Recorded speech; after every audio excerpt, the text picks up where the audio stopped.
Joe, Chris, Small, and Sizzle. Real sports talk, y'all. Get the blow in your whistle, Real sports talk, y'all. Get the blow in your whistle, Real sports talk, y'all. Get the blow in your whistle, Real sports talk, y'all. Get the blow in your whistle. Mike's hair dynamite. Joe might start a fight. Ain't a problem Chris can't fix. Sizzle's the shit. Maul bench the whole rack. Sports talk and stats till the day that we die. Fly, Eagles fly, win, lose, tie, draw. Pass the bros the ball. Forget what you heard, we in the house with the bros on birds. Get the blow in your whistle, Real sports talk, y'all. Get the blow in your whistle, Real sports talk, y'all. They got it. We in miles with the bros on birds. Let's go. Get the blow in your whistle, Real sports talk, y'all. Get the blow in your whistle, What's up, everybody? It's been some time. We're back. We're doing our off-season sort of thing. We got a couple people here. Joe's here. Hey, sir. How are you? Back after a long layoff there. It's been about a month and ready to cook. Yeah, ready to cook. Jamal's back. I am. I've been lost at sea, but I have returned. And then I guess to replace you on that 3-hour tour was Paul and Reese took that boat voyage, so they're gone now. Well, Chris is traveling. Paul's trying to figure out how to work his computer. Again. He's going to get it one day. He's going to get it. Yeah. Well, he probably hasn't turned it on since the last time we recorded, right? He wants a studio. He wants us to get a studio. So we can help work him? the computer there. Imagine the technical difficulties that will result from that. If we were to be in person, that'd be amazing. He'd But probably let's forget get his shoes. Guys, my car navigation ain't working. I can't get there. I left my shoes at home. I have to turn around. So, all right, let's get into it. We're going to do our normal thing. Before we get started, let's hit it. You guys can hit us up on Bros on Birds podcast at gmail.com, Bros on Birds pod on Instagram, Bros on Birds pod on Twitter, Bros on Birds podcast on TikTok. Yeah, couldn't think of the last one there. Hit us up there. And then I just found out we now have a website, Bros on Birds at riverside.com. Is that what it is? Is that the new website? No, it's not an at. It's brosonbirds.riverside.com. There we go. Go there. You can see everything. It shows everywhere we're connected to, like where we stream at, as well as you can subscribe to us on there as well. Check it out. We haven't really done anything with it. We just found out that it was a new thing that was given to us, and it's pretty cool. So our first story on the football side of things, Nakobe Dean likely is realizing that leaving the Eagles for the Raiders might have been a mistake. I mean, he might realize that as the season goes on. He might have realized that from the beginning, though, right? This was about getting money. He knew. I have to assume, with him being hurt every year, he was able to get a large paycheck, and his agent and him were like, "All right, let's get this before I have any more injuries and I can't get any big paychecks." Yeah, it might be his only payday. And I don't blame him. He's won Super Bowl. Like, he's got to get paid. He's got to create, they say, generational wealth for like his family and himself and his kids and grandkids. And what do you get? 3 years, $36 million? Yeah, 3 years, $36 million. And if he gets hurt again, it's going to just keep dropping. So yeah. He's missed every time. He's missed time every year, hadn't he? He's been in the league. I think so. Every year. So yeah. Yeah, go and get the money. I mean, that's where I'm at. I mean, there's one thing playing for a team that's competitive, but you also, the Eagles were not going to, if he were to stay here, he wanted to stay here, I think, but the Eagles were not going to pay him not that kind of money. Gonna get out. No. And good on him to be able to get that kind of money. I mean, I'm not mad at him. Like, I think he, like you said, he had to get that generational wealth type of thing done, and he was able to pull it out with this deal. And there have been guys that have regretted doing that. Like, what's his face? The running back we had, Miles Sanders, a couple years ago, went to Carolina. He went to Carolina. He got a big deal, and he wasn't going to get it here. And, he not having a good time. He's not even on that team anymore, is he? Carolina. I don't think so. He's in the Cowboys last year. That's right. Yeah, that's right. So. Where's he at now? Miles Sanders. Still fumbles too much. Yeah, he didn't fumble the bag, though. He got paid. Yeah, he got that money. It's a shame. Like, N'Kobe, I'm happy for him. I hate it for us. He's still a Cowboy. Sorry. Is he? Yeah. Wow. Yeah, no, I was just saying, like, I love it for him. I hate it for us. He's a great football player. It seems like he really ignites the defense, and we're going to miss that. I think it's going to be a hard thing to replace because he was kind of like a natural homegrown leader. I mean, we got him right out of the draft. It sucks when you got to lose a person like that, but like you guys said, what else can he do? His body does not give any promises that he's going to have a long, illustrious career. You got to get that money when it's in front of your face. Yeah, those knees and ankles don't seem like they hold up too well. But I mean, hey, good news. He turned down the Cowboys to go to. Yeah, I mean, good on him. So I'm happy. I'm happy for him, and one day maybe he'll come back on like a really cheap like hometown deal. Yeah, hopefully. I know he liked it here. Yeah. And when they drafted all those Georgia Bulldogs, I said, well, they're not going to keep all of them. They're not all going to make it. He was one that was, real good player when he was healthy. But I would have loved to keep him before the reason that Jamal said. Like, he just seemed like to ignite a fire under everybody's ass. And I mean, when he came back last year is when they started playing better on defense. So I don't know. We'll see. Not that Jahad Campbell played poorly. No, not at all. Right. But it just seemed like they got a little bit of different spark. I think he was a motivational. He was motivation for the defense. I think the only scary thing is me and Jamal talking before everybody got on the call is that it's a little weird that right after they got rid of him, then we hear that Jahad Campbell went and had surgery. Don't understand it. Like, what are we doing? He waited too long. He should have got that done right away. So. But besides that, I mean, that's it is what it is. But we have there's a shitstorm brewing in the Eagles organization right now. So go ahead and take that story away about one Jalen Hurts. Well, this is everyone has seen the fallout. This is really the fallout of the Jalen Hurts article from Tim McManus on ESPN, and this is from who's this from? This is from Ernesto Cove at Yardbarker, I think. It's a website. It's a free website. He wrote an article. The Eagles have a decision to make about Jalen Hurts. Could be, the title of the article is this could be Jalen Hurts last year with the Eagles. They have a decision to make. According to NFL insider Albert Breer, that Jalen Hurts' inconsistency has been partially due to the need to figure out what works best for Hurts. Yet over his 5 years, no play caller has started and finished 2 seasons in this role. Really, it has been get to the Super Bowl or get fired for the guy in that position, Breer wrote. Hurts' limitations to adapt to different offenses and demeanor that has reportedly rubbed some people the wrong way make this situation all the more complex. He's signed through 2029, but there's no more guaranteed money in his contract after 27, which is this year and next year, right? Yeah, it's this year. This is his last year guaranteed money. Okay. So it's complicated. If Hurts doesn't get a new deal this offseason and things don't go well, new offensive coordinator Sean Mannion, we could go well under Mannion. We could be asking bigger questions a year from now. The Eagles have pushed most of their dead cap money years into the future, but the bills will ultimately pile up, and they'll have to eat hundreds of millions in dead cap money and rebuild at one point. That point might come sooner than general manager Howie Roseman would have wanted if Hurts doesn't get it done in Sean Mannion's offense. Well, I mean, let's go back and talk about what happened. We had the ESPN report that came out, and then right after that was also the report by the local, I can't remember who it was, Jeff McClain, right? Or Jeff McClain, the ESPN one. Well, it was McManus and McClain that did the article. Yeah, one was ESPN, one was local, but the local one had... They co-wrote the article.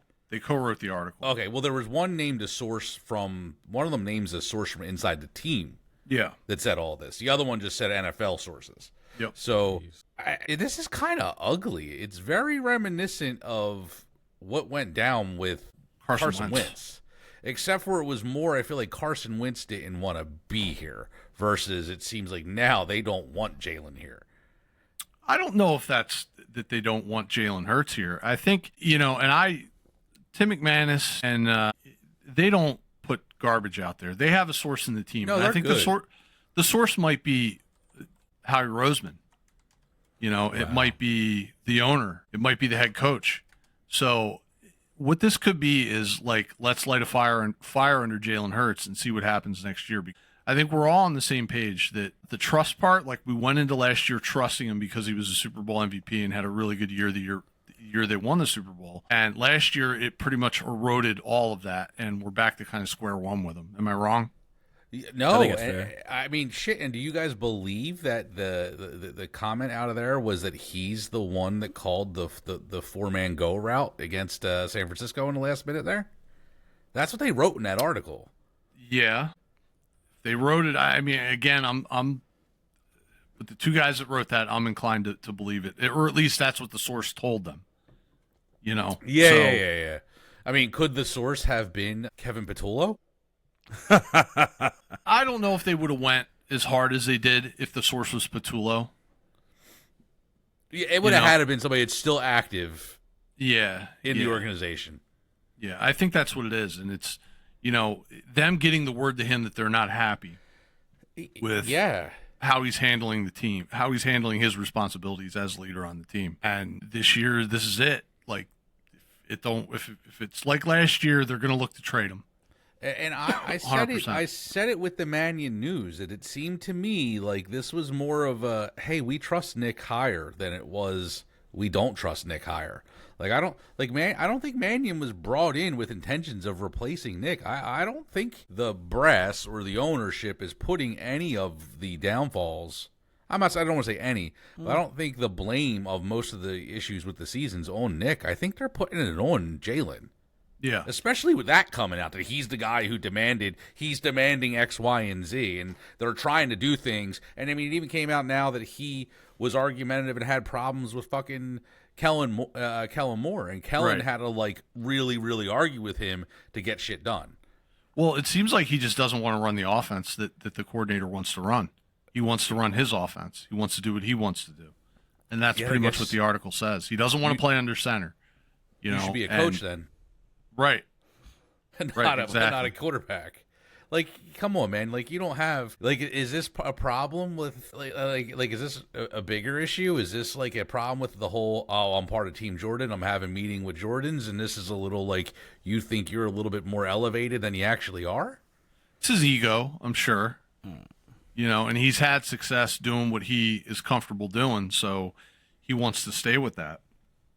But make ball play.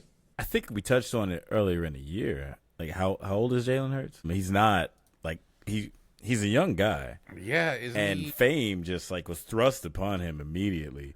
That what was it? The second season, 27. He ended up. I mean, 27-year-old dude. He's been to the Super Bowl twice. He's got the Jordan. Jordan came to his game. He came to the first game last season. My man's doing the Jordan shrug on the field after being successful, probably hanging out with this dude a little bit. His head has to be in the clouds. And There's no real. way. Let's be real. Jordan is the great. He's the greatest basketball player of all time. I'm that age, so I'm going to say that. But he kind of was an asshole, right? Like, I'm sure coaches I'm sure What's Name hated him at some points. Who, Pat Riley? No, not Pat Riley. What's his face? His head coach in Chicago. Yeah. The guy. Yeah, I don't know how the name. Fuck, I forget. Why are we forgetting his name? But sure. I don't know. I've watched. You've seen the documentaries and stuff, right? Phil Jackson. You've seen the documentary. Phil Jackson talked about him quite a bit. He didn't hate Jordan. He let Jordan do what Jordan was going to do because Jordan was. I mean, we all remember Kobe Bryant, and some of our younger listeners probably really remember Kobe Bryant. Jordan was that guy before Kobe Bryant. 100% dialed in. Phil Jackson had reservations more about other guys on the team than Jordan. Jordan was super competitive and, was the heartbeat of that city and that team. He never sacrificed the game at all, despite what he did. I mean, he took some criticism for the gambling that he did and especially playing golf. Like, there's a million stories about Michael Jordan playing golf all day and then showing up to a game that night and, scoring 35 and, winning the game single-handedly. But but Michael Jordan can have an attitude. Yeah. He was the greatest at his game while he was playing. Like he's earned the right to punch that guy in the face in practice. Yeah, like Jalen Hurts, he's had success. He's won a Super Bowl. He's been to the top of the mountain, but he hasn't built a house there and lived there like Jordan has. And you could argue that he's had a lot of help to get it done. He has.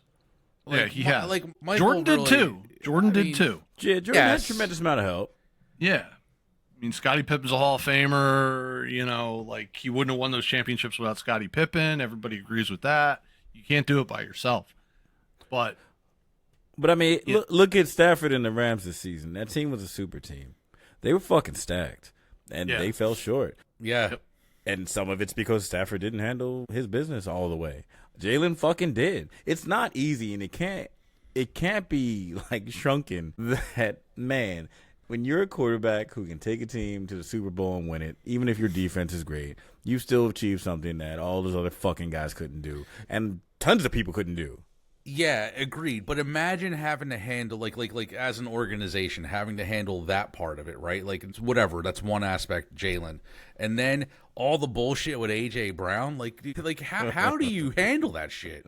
Like I'm sure the offensive coordinator was like, all right, I'll figure this out. We have a good relationship. We can make it work. And then that just went to shit right away. Where where what's saying couldn't do anything to make Jalen happy or not run, or he did make Jalen happy and run it exactly like he wanted to run it. But it wasn't working, so Nick had to step in to be the voice to say to Jalen, what the fuck, like, no, we can't do that no more. We have to change it. But then he also has to deal with A.J. Brown. Like, it's a shit show, dude. Shit show. You know, like I said, there's a difference with his attitude. There's a difference between standing on top of the mountain for one season and then, you know, building a house up there. He doesn't have a house up there yet. Maybe one day he will, you know, but he's not Michael Jordan. He shouldn't be behaving like Michael Jordan. I mean, the positive, I guess, to it is that he's not like a complete asshole disruption. Like, you don't really hear anything about this. Like, it's not during the seat. Like he's not sitting on the sideline reading a fucking book. Right. Or going on Twitter and saying shit. But he's at least keeping it in-house, but still it needs to be fixed. I don't know. We'll see what happens. I mean, if you're Jalen, do you want to stay here? Yeah, he has team by the balls right now. Well, I mean, right now, I don't know about. Just think about it. After this year, if this year goes bad, then no, he doesn't. But right now, he's got all the leverage. You know, if he does have a good year, say he's like in the MVP conversation, they make a deep playoff push, he's definitely they're gonna try to get an extension, and this is gonna really drive his price tag up with the Eagles, though, I think. If he decides to stay. It's not gonna be like a team. Him.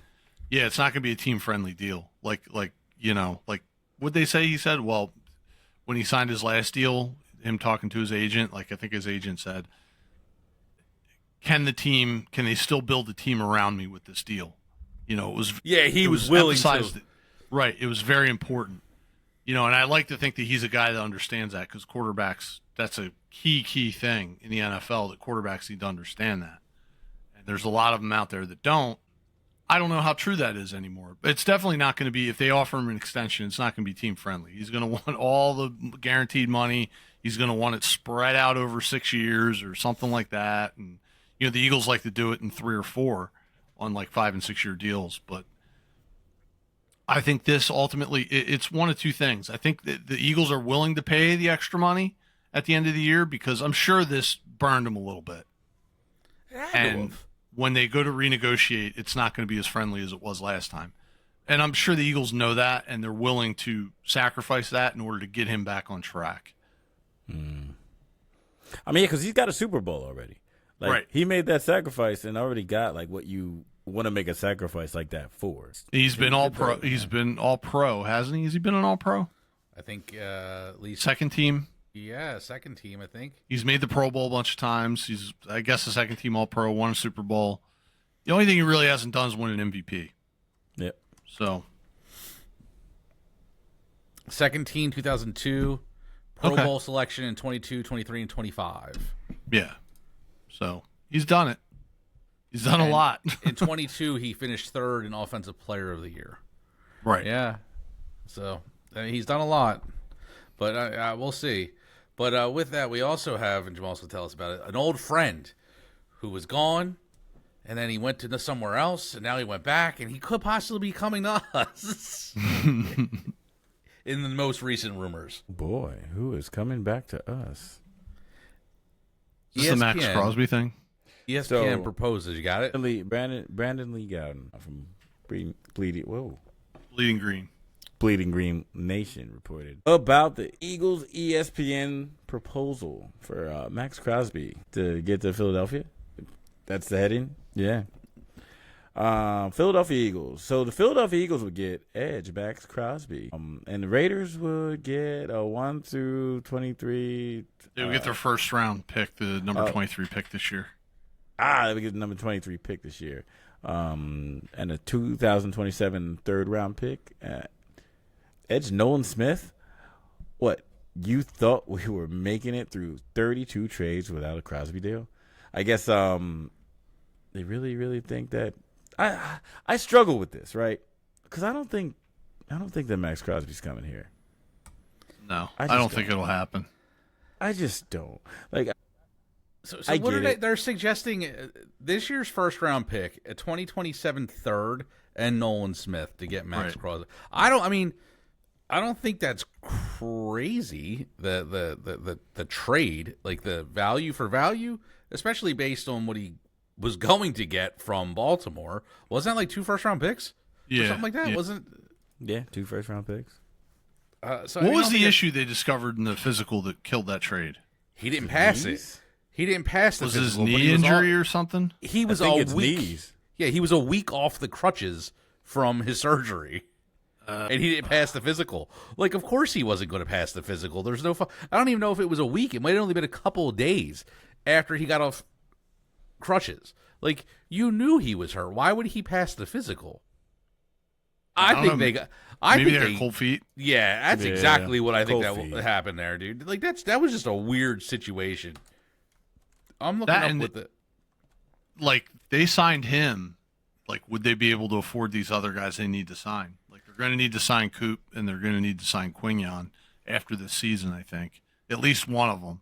I think they can hold on to one of them as, like what they did with Jordan Davis this year. They can use the option, but I think that's something they really want to get done. I think they really want to get done those 2 guys. And with Max Crosby, it just makes it harder. They sent 2 first-round picks to Las Vegas. He failed the physical, although agreed upon. The trade was canceled after Crosby's physical in Baltimore revealed issues with his knees. But it was right after he just had surgery. He just had meniscus surgery. Raiders' reaction, despite the trade falling through, Las Vegas GM John Spiddick considered the results meant to be. Ravens' backup plan following the failed deal. Baltimore instead signed pass rusher Trey Hendrickson. And basically, they're getting some shit from the rest of the NFL because they think they kind of slow played the physical part. Reports indicate concern of a degenerative knee issue for beyond the 2026 season. But he literally just had meniscus surgery, and I think it was a couple days after he stopped walking on crutches is when they did the physical. Well, let me ask you guys a question. I would rather have Trey Hendrickson than Max Crosby. And I think that Baltimore is probably pursuing Hendrickson. Well, they got him. And they were Crosby thing. Yeah. They at the same time they were probably pursuing them both. Yeah. Like, we need to get one or the other, and they nailed down the trade for Crosby. And then Hendrickson said, "Hey, I really want to come there. So, I'm willing to come there, but the money is what the money is. They're not going to be able to pay them both."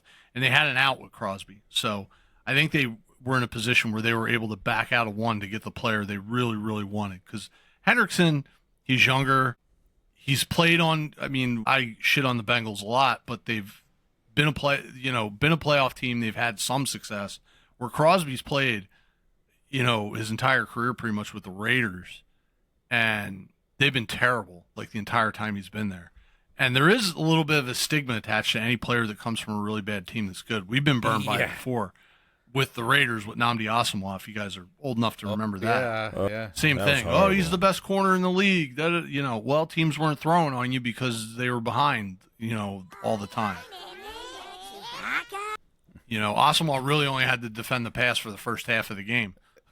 Yeah, because they always threw to the opposite side because the other corner was just horrible. Right. Like, it didn't mean Asamoah was amazing. It just meant he was better. He was the least shitty of the two shitty guys.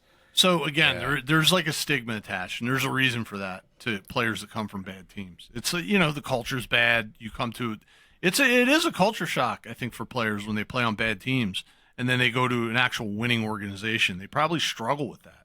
Well, look at all because the there's nonsense accountability. in Miami. There's, what'd you say about Miami? The nonsense that happened there. Like, Vic Fangio, they all fucking hated him and want him gone, Right. and he comes here and he wins the fucking Super Bowl, and all the players loved him because, he held you accountable down there? Right.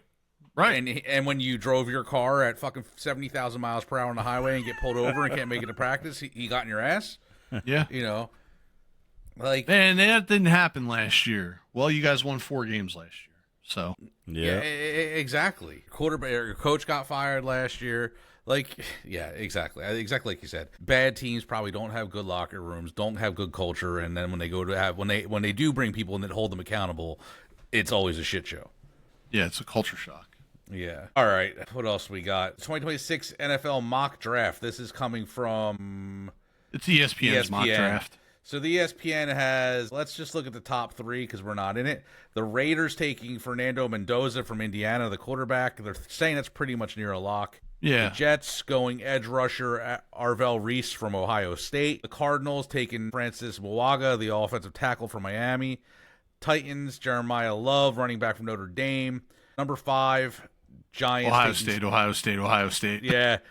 Taking Sonny Styles, the linebacker from Ohio State, Carnell Tate, wide receiver, going to the Browns, and Caleb Downs from Ohio State safety going to the Commanders. Going to us, they have us staying at 23. I mean, there's no trades, but we talked about a trade. Taking, and actually, this isn't the only team that or group that I've heard saying this. This has been getting a lot of traction around the internet. That the Eagles will take Denzel Boston, the wide receiver from Washington. I like it. You do or don't? I do. I mean, there's a lot of buzz going around him. I do too, especially if a trade still does happen for AJ Brown, which I kind of think it's cheap. going to. He would be cheap. Exactly. He's a third pick wide receiver that you're going to pay what, $1 million to? Yeah, and you have control for 5 years. Pretty much, if you want control for 5 years without giving him anything, you can. Now, if he's an impact player and if he can replace, and wide receiver is a hard position to have a big impact the first year, you don't really see it that much. You see flashes, and that's really all that teams expect. But if this guy in year 2 can replace the production you got from A.J. Brown in the last, say year or so, then this is a bargain pick because he's very talented. Played in an offense that threw the ball a lot. Washington was in a ton of shootouts last year, so they run a pro-style offense, so the transition shouldn't be as big as he's not as talented as like Carnell Tate or any of the guys that are going to be at the top of the draft. But like Jordan Tyson, like guys like that, he's not as talented as that. But he is. I think he will be a very productive wide receiver in the NFL. Yeah, and they're going on and saying, I'm reading it now, Washington coach Jed Fish and Howie Roseman are longtime college buddies. They're saying he's second or third wide out in the class of wide receivers, and they're saying all the talking heads on the internet are basically saying if you're at 23, you're drafting him and you're trading A.J. Brown. Yeah. Wow. Yeah.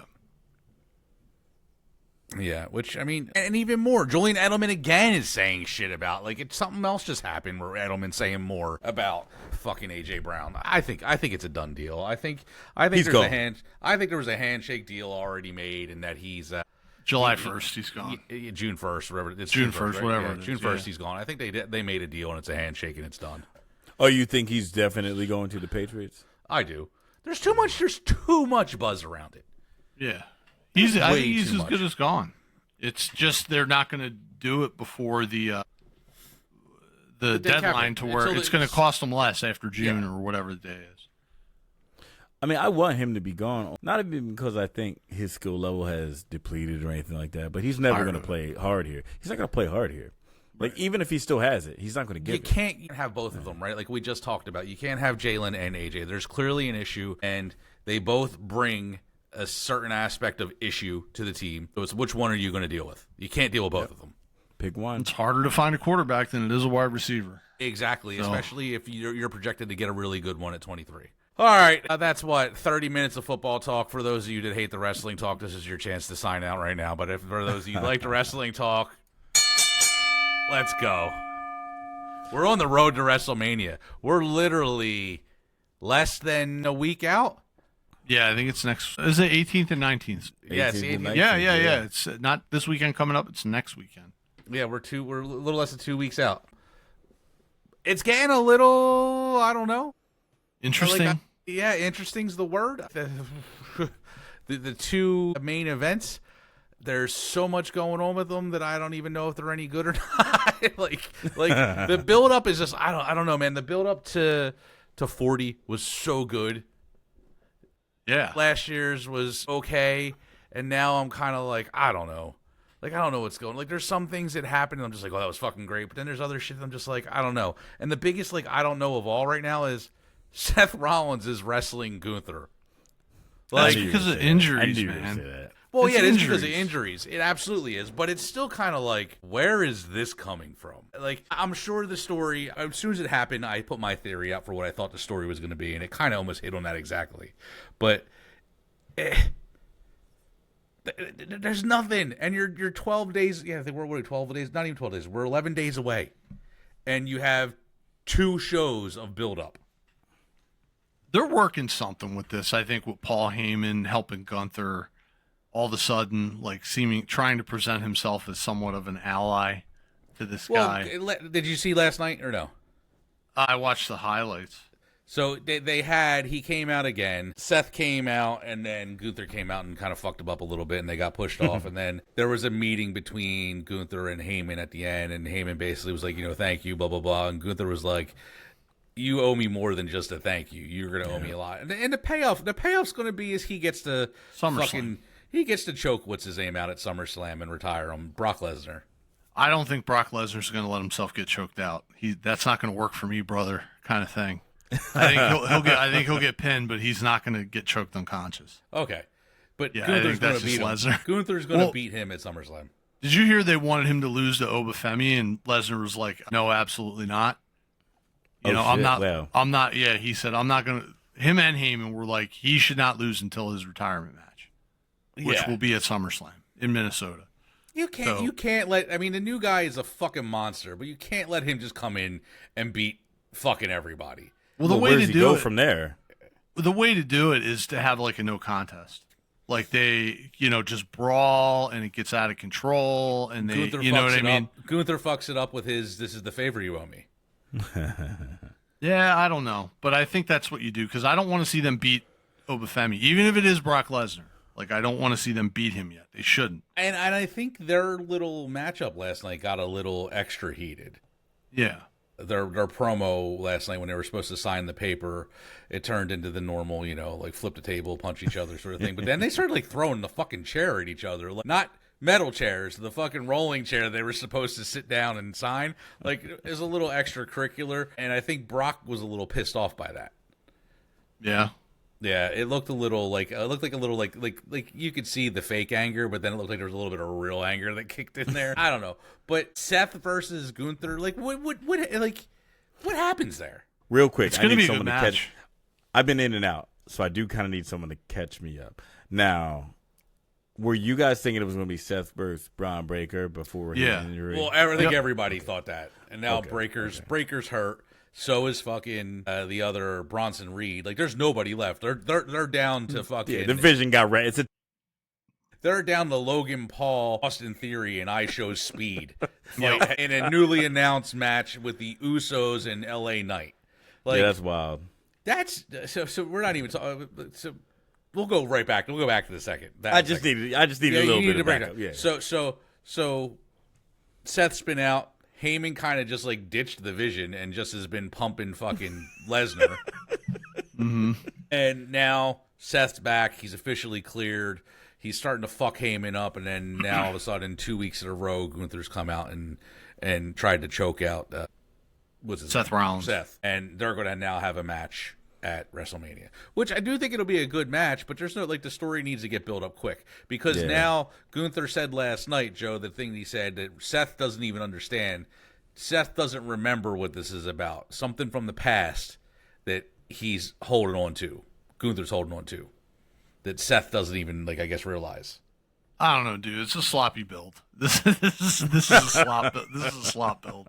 This is the last second. We gotta get these guys on the card. Gunther's a big star in the company. Seth Rollins is a big star.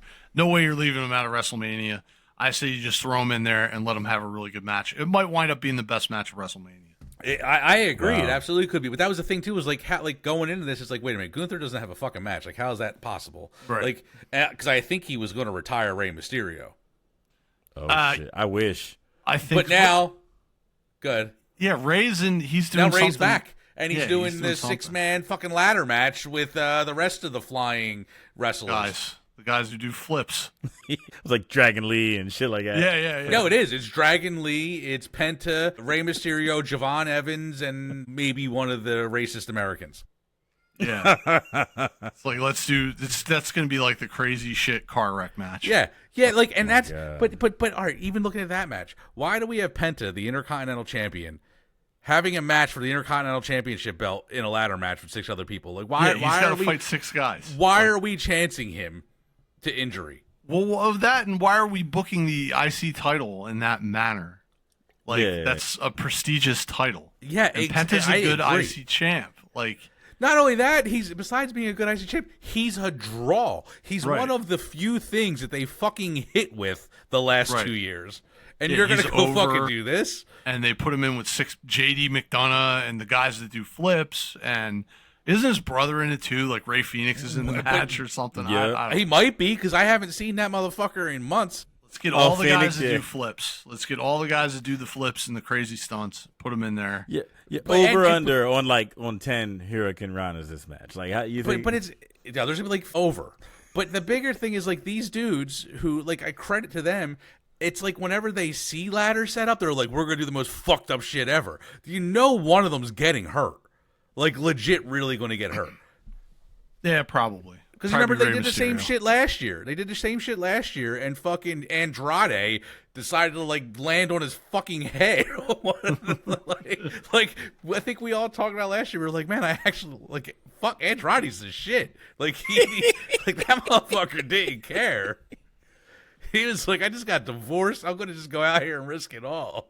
I love that guy. He's so good in the ring. I do wish too. they could figure out a way to get him over. He's doing really good work in AEW, from what I understand. Don't watch it too much. My son watches AEW, and he said Andrade is one of the top guys there now. So I'm glad that he finally really caught on somewhere, because his first run at AEW was terrible. And then his NXT run was really good, but it was strictly because of the ring work. And then when he came up to the main roster, he had a couple of good matches on the main roster, and then he was gone, and he married Charlotte Flair, went to AEW, had that disaster. Came back, his second run in WWE was no better than the first, and, left again. So I like that guy. I'm glad he's doing well, even if it is someplace else. Yo, is it he doesn't have enough personality? He just can't find a gimmick that lands? Language. He doesn't speak great English, and it's really hard to get over with WWE fans with just your ring work. There's a million guys in WWE that are good in the ring, even better than what you see on TV. Because the way they do it in WWE, it's more story driven, and if you watch AEW, it's a car wreck a lot of the time. But that's more ring performance focused, whereas WWE and you guys like Mike, you want to see a good story. You want to be invested. Yeah. You want to buy into this match. You want to see why these guys want to kill each other. Whereas, the Gunther Seth Rollins, that's something that they would put together for a pay-per-view in AEW with no build. Just because, Seth Rollins is amazing in the ring, and Gunther is an amazing heel. Let's throw him in there. It's fantasy booking kind of stuff. I got you. WWE's trying to put some kind of story around it, with the, you owe me something, and Seth doesn't remember, but I don't, that kind of stuff. Not really WWE's strong suit. This will be probably a fantastic match, but I agree that it doesn't be a good match. It doesn't carry the same weight in AEW or in WWE without a story behind it. It just doesn't. Yeah. The crowd isn't as hot for just the action in the ring. Whereas in AEW, the crowd gets hot for the action in the ring, and they don't really care too much about the stories. They just want to see cool moves and like. Yeah, they want to see insane cool matches. moves. They want to see Dragon Lee doing flips against, another Japanese acrobat or Mexican wearing a mask or something. That's what they want to see. So Yeah. Well, all right. Let's go into the rumor roundup. We got some spoilers for WrestleMania 42. Oh, the Pat McAfee backlash. yeah, that was bad. Yeah, that's And huge. Chris Jericho's AEW deal. So I let's thought start about with that. yeah, The Cody McAfee Rhodes. What? I have a thought about the McAfee Okay. thing. So Cody Rhodes' heated promo during SmackDown wasn't planned, and according to BodySlam.net, was in response to negative online reaction to Pat McAfee's alliance with Randy Orton.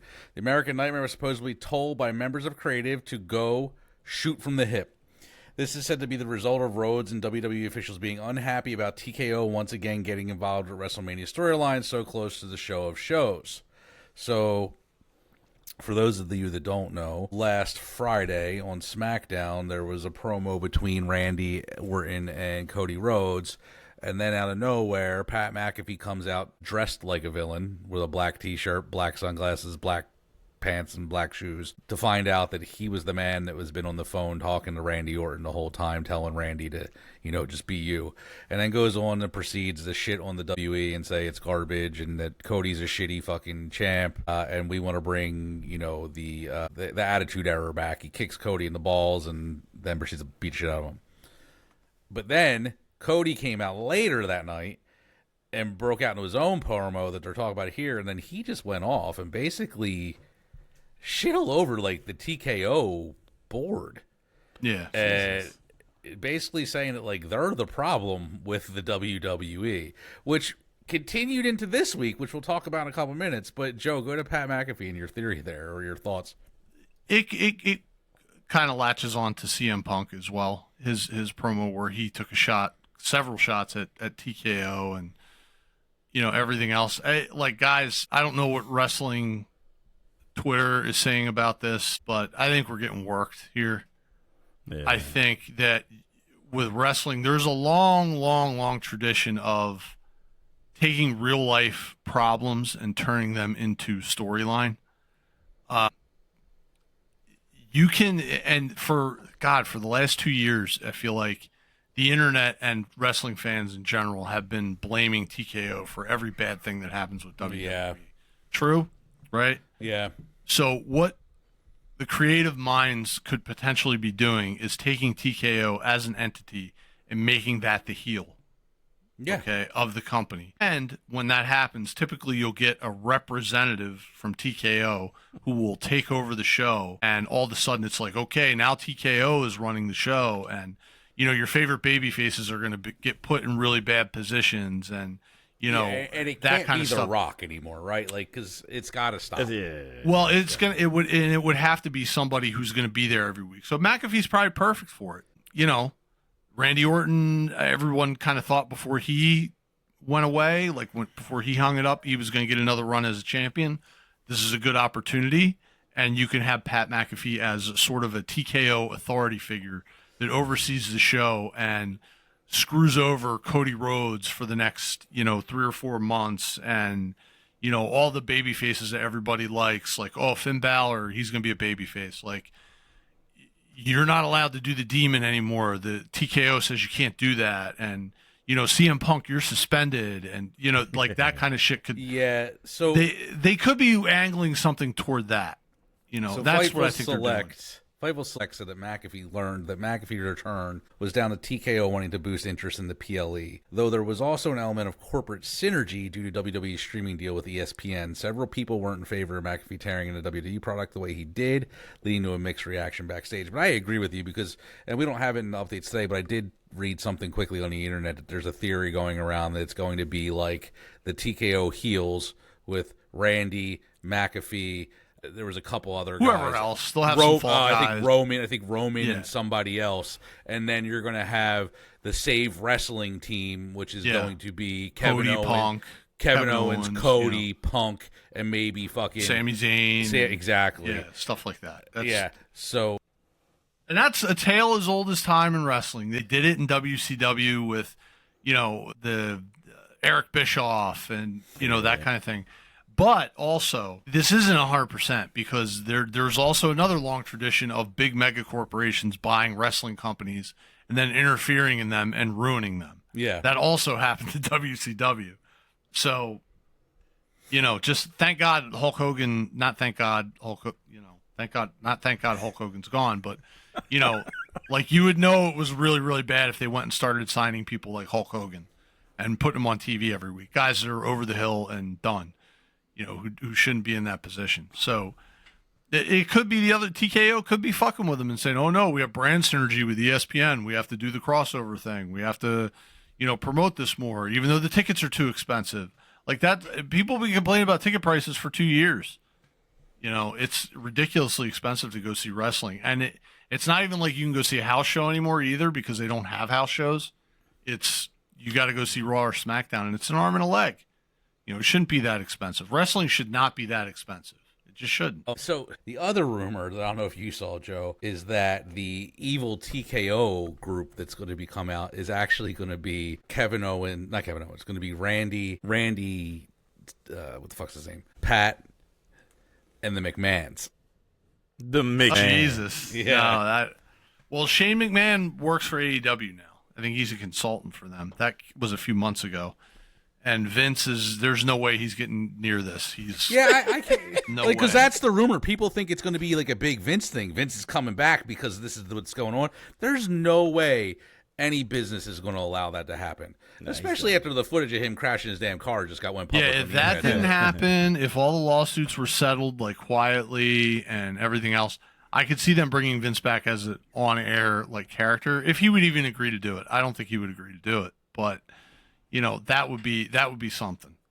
If all of a sudden like Vince came out and was like, TKO, put me in charge, ha ha ha, that kind of thing, and CM Punk, get your ass out here, lick my foot, that kind of shit. So, other news, Chris Jericho has returned to AEW last week, and Fightful Select has learned that he has indeed signed a new deal with the company. That motherfucker. He did talk with WWE. AEW offered more money. Yeah, for all the idiots that thought he was the one in the fucking box that was shipped to Raw. Morons. Sorry, he's not coming back. And it does suck, because, it would have been cool to see him back, but, like, the fact that people thought that's what the surprise was going to be still blows my mind. And just going to put out there again, this is another of the few things that the WWE has fucking hit on is love that fucking Danhausen. Yeah, like Danhausen's great. Over 1,000%. He gets a bigger pop now just to come up and fucking sell you merch than some fucking wrestlers get. Has he even wrestled yet? No, he popped up on the ring the other night. It was the tag match between Damian Priest and That's who the crazy. fuck did they? I can't think of What they a just wild fought. tag! They What a just wild fought fucking somebody. tag team, by the way. They just fought. Oh, they fought the Miz and Kip Wilson. And R-Truth, somehow he got in the ring. R-Truth tagged him in or some shit, but he wasn't supposed to be. And then he disappeared. But anyway, they lost. Yeah, but so he's doing his thing. He's It's a comedy great. guy. It's fine. great. There's room for that. Some people don't like comedy. Jim Cornette. Amazing. No, Cornette's, I think Cornette, or maybe it wasn't Cornette. No, it wasn't Cornette. It was fucking, what's his name from WCW? Russo? Eric Bischoff has said he was wrong. He was wrong about it. Like, yeah, this absolutely works. He's got the #1 fucking WWE selling T-shirt. Like I know they're making jokes about in the backstage things. The motherfucker has 3 shirts now. Yeah. And he has signed autographs, and he was the first wrestler to sell out the autograph signing for WrestleMania. Yep. Wow. Like, you push him, Oba, and Penta. That's your future. Yeah, but he's not going to ever really be a serious wrestler. No. And it's going to run its course, because with these comedy things, it always does. There's never like a comedy act that stays relevant forever, other than like R-Truth. But R-Truth comes and goes. Like, he's been with the company for a long time. You do the same thing with this kid. Yeah, you can do that. Make him go away for a few months and, have him come back, just show up again and start doing the crazy shit that he does, cursing the referee, and his arm gets hurt and you can't count the 3. That was fucking hysterical. Yeah, it's That funny. was hysterical. It's a palate cleanser. Next rumor, at Wrestler Votes has revealed that there were no plans for John Cena to host WrestleMania 42. When he retired from WWE in December, Instead, the company came up with the idea in February, and the 17-time WWE champion agreed to return for Showcase of the Immortals. Around the same time, he signed a new long-term deal that won't involve wrestling. So, yeah, it was announced last week that he will be the host of WrestleMania. It's a panic move. Yeah, they're not selling tickets. They're not selling tickets. Pat McAfee called it out and said it's because of the product and not because of TKO. It's not. It's the price, dude. Yeah. So, I mean, we're going to get in that in a second. Wrestling Observer Live's Brian Alvarez reports the leader of the Sentation was never supposed to be back this early, and his WrestleMania hosting gig is a panic move caused by slow WrestleMania ticket sales. It's absolutely what it is. 100%. They're not, like, ticket prices have dropped greatly that I'm actually, like, I'm considering reaching out to you guys and say, hey, do you guys want to go? Because we can probably go pretty cheap. No. Last, WWE is considering adding more established names from SmackDown and AAA to Penta's Intercontinental Ladder match at WrestleMania. 10 guys. Yeah. Has learned the card will feature a total of 14 matches with 7 matches held on each night. That's a lot of fucking matches at WrestleMania. It's aggressive. They gotta have. They need to bring in. That was announced. It was actually announced today, wasn't it? What the cards are? Yeah, that came out. ESPN announced it. They need the fucking iguana guy in that match. That iguana guy. That's fucking ridiculous.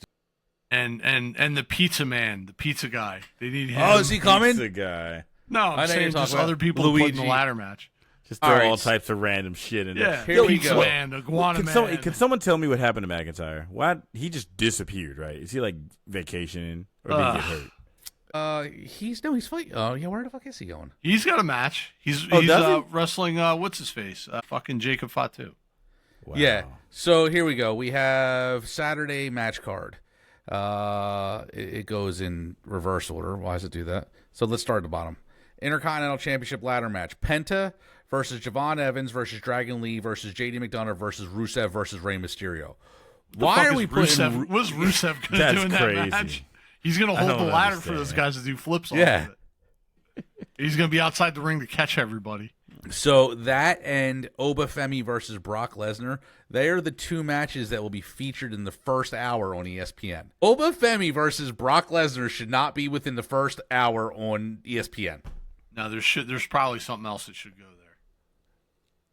Oh wait, I'm sorry, I went too far. That's on Sunday. We're working way backwards. I went too far now. That's Sunday. So it's those 2 matches on Sunday. It says an hour. There are the 2 matches of the first hour on ESPN. Then to kick off the PLA, like switching over, it's the United States Championship match, Sami Zayn versus Trick Williams. Then you're going to get Finn Balor versus Dominic Mysterio. Then the WWE Women's Championship match, Cargill versus Ripley. And then to close out Sunday, CM Punk versus Roman Reigns. I'm nervous about that match.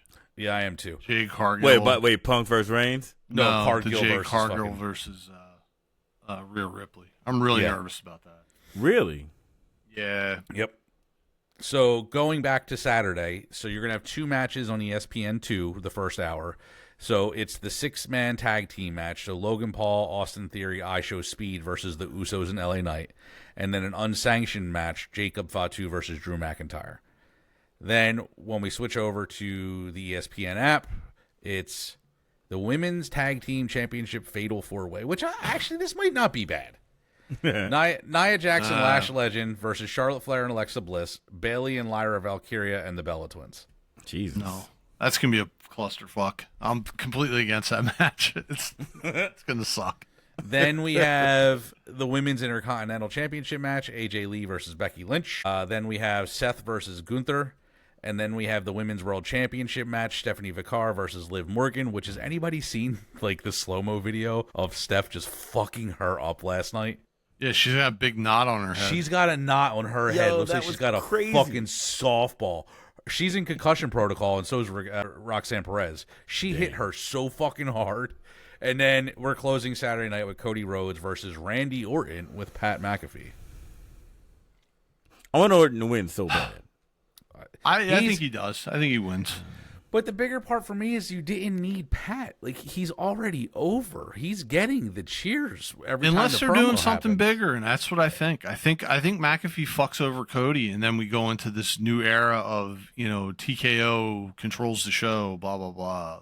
I really do think that's what they're doing. You know, and the McAfee, like the thing when they brought Pat McAfee in, they knew that it was going to be like, what the fuck are you guys, like you're shoehorning They him had in. to have known. Yeah. But here we are talking about it. And like every other show that talks about wrestling is talking about that this week. So it is building interest, whether you like it or not. You know, so it's wrestling. This is just how it is. So, Joe, take it away, story 3 about the best of all time. About the best of all time. About CM Punk's McAfee, high WWE ticket prices, blistering Raw promo.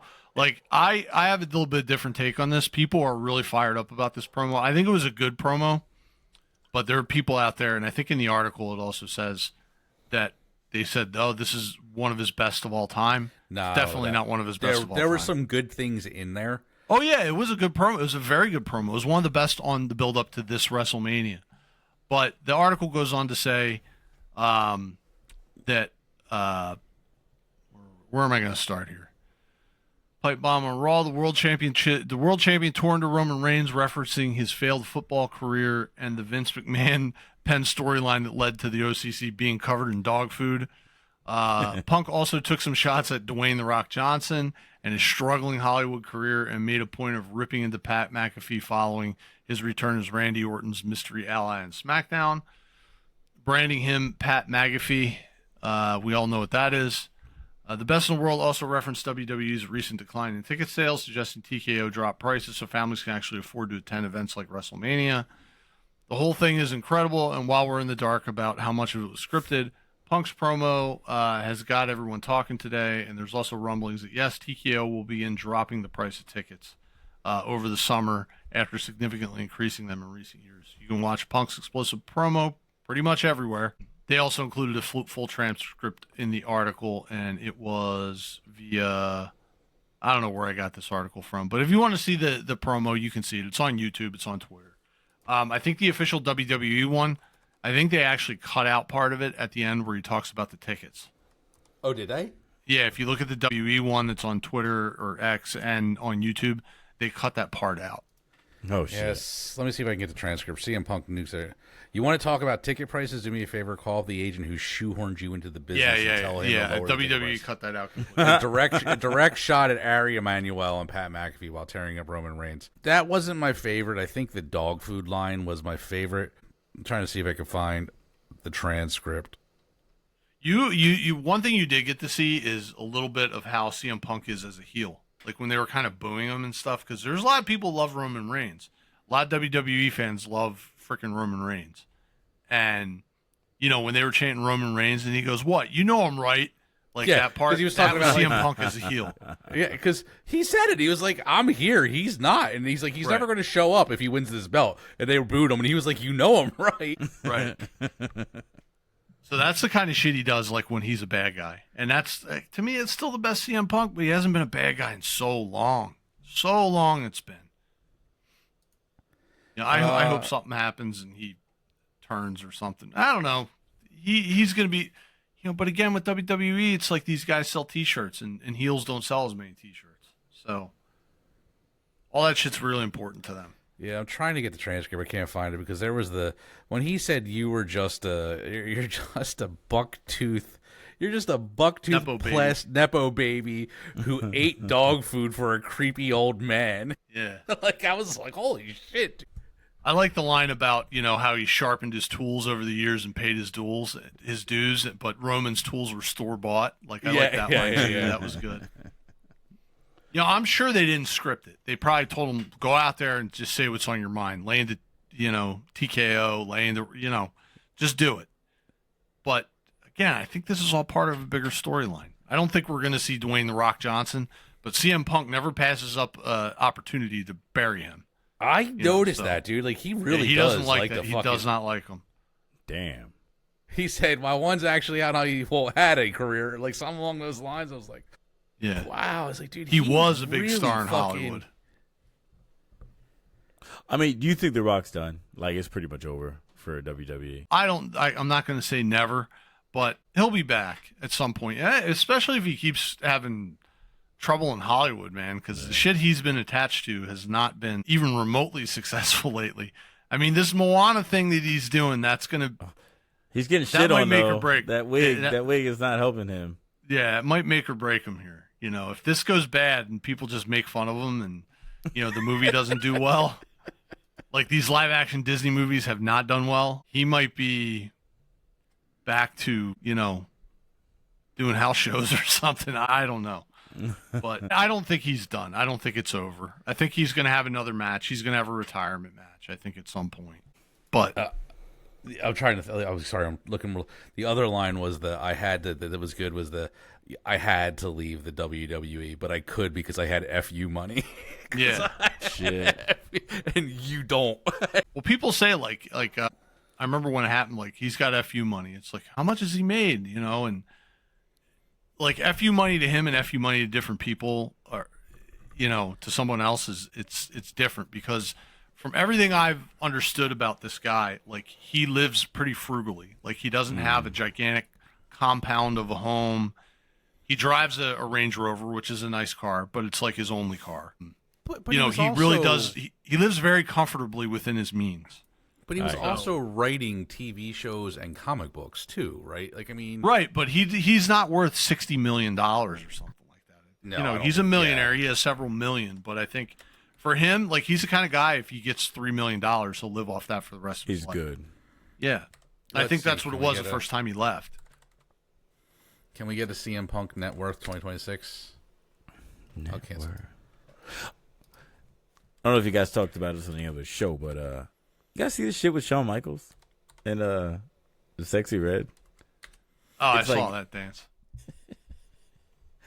I love million. it because everybody gets to learn about that shit now. 12 million, you said? Yeah. Yeah, It's not he's bad. a millionaire. That's Yeah, it's FU not money. bad. You know, it's not Pat And McAfee between him and AJ Lee, the combined household net worth of 17 million. Right. She's made some money doing comics and fixing scripts and whatever she does, so she's done well on her own too. He owns a home in Chicago and a $4 million mansion in Los Feliz, Los Angeles. Wow. Well, and you got to understand too, $4 million in Las Vegas is like Mike's house. No, from Shit. Los Angeles. Los Angeles, that's like Mike's. It's not, you know, it's a nice house, but it's not. It's not huge. crazy. Yeah. It's not $4 million in Gloucester, you know, $4 million home in Sicklerville or something. It's, you know, Like they get like that New York style upcharge. Just probably dude, more. yeah. Dude, they're saying he earned over $500,000 per UFC fight. Yeah. He's You a big got draw. a good payday for that. Yeah. Yeah. He was a big draw. People wanted to see what it was. We saw what it was. There's levels to it, you know, and he's not a professional fighter. Okay. Or a very well, good I mean, one. we're making our way to the fucking WrestleMania. It'll be here in a little less than 2 weeks. We'll see what happens. Yeah, we'll try to talk about it afterwards. Maybe we'll plan our next show for after WrestleMania.